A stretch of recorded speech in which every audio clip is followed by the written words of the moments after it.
મારું નામ જિગ્નેશ ગોસ્વામી, જિલ્લા મંત્રી ભારતીય મજદૂર સંઘ કચ્છ જિલ્લા।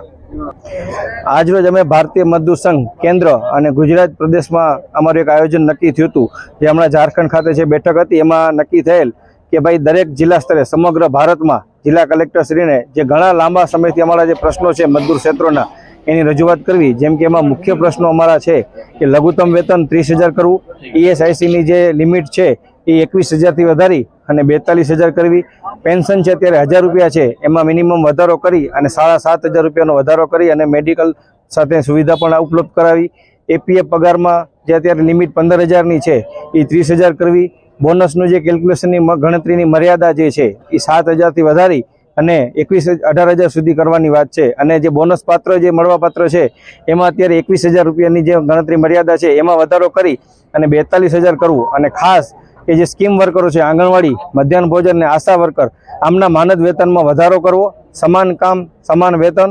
અને જે 4 નવા લેબર કોડ આવ્યા છે જેમાં 2માં ભારતીય મજદૂર સંઘે સહમતિ દર્શાવી છે અને બીજા નવા 2 લેબર કોડમાં અમારા જે સૂચનો છે એ બાબતની વાર્તાલાપ કરવામાં આવે।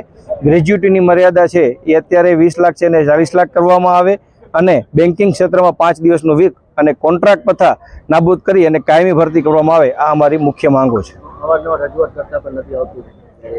હાલમાં અત્યારે આ ઘણીવાર અમારી રજૂઆત થઈ છે આ બાબતમાં, છતાં કેન્દ્ર ભારતીય મજદૂર સંઘે એકવાર એવું નક્કી કર્યું છે કે દરેક જિલ્લા સ્તરે આપણે અત્યારે માનનીય વડાપ્રધાન શ્રી અને શ્રમ અને રોજગાર મંત્રાલય શ્રીને આવેદનપત્ર કલેક્ટર મારફતે પહોંચાડશું। ત્યારબાદ પણ એ માંગણી નહીં સંતોષાય તો કેન્દ્ર લેવલે જે પણ રણનીતિ ઘડવામાં આવશે એ કાર્યક્રમ જિલ્લામાં કરવામાં આવશે। અમારે 2 કલાકના ધરણા કરી અને કલેક્ટરશ્રીને આવેદનપત્ર આપવાનો કાર્યક્રમ છે। મારું નામ રાજગોર શિલ્પા છે।